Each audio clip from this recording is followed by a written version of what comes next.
Despite a series of damaging floods that occurred in 1941, 42, 44, 51, and 53, and the worst being, of course, the flood of 1942, the brick paving on Rittenhouse Avenue survived, as can be seen in the 1956 photo taken during the town's centennial celebration.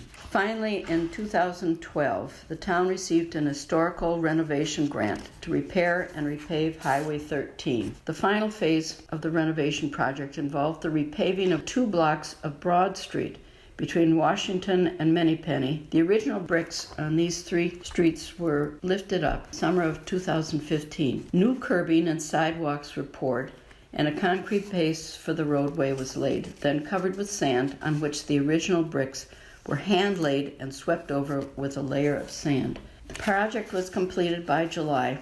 The original buildings are gone. The last was the John Hanley House on Rittenhouse that was torn down in 1912.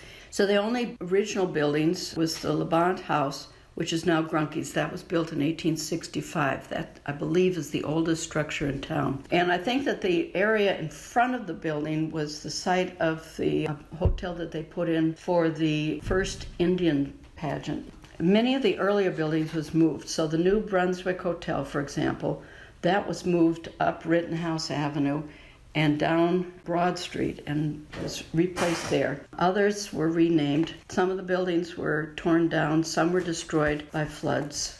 The Stark's Grocery and Feed Store, that was built in 1887. That's now the Copper Trout. A man named Fuller built his house, his summer home, in 1890. That's now the Rittenhouse Inn. The Bell Building was built in 1892. And the William Knight House on Washington Avenue, that was also built in 1892.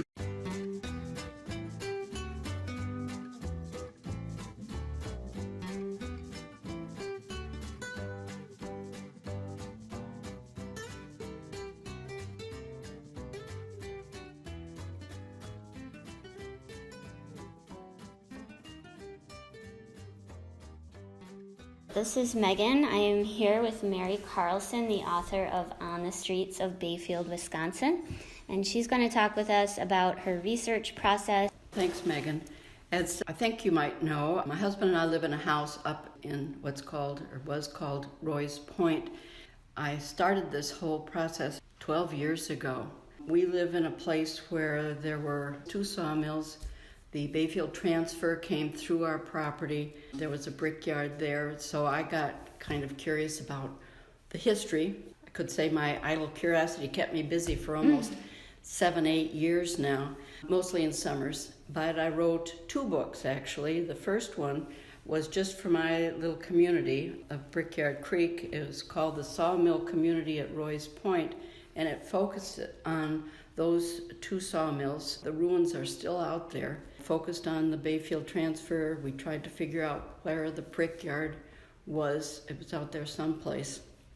But that got me started. I wrote that, and then because of some of the things that were going on, particularly with the brickyard research that I was doing, I started doing more research. And somebody once told me that it was like going down the rabbit hole. You start getting curious about things. So anyway, that's what I started to do. Most of my research started here at the Heritage Center.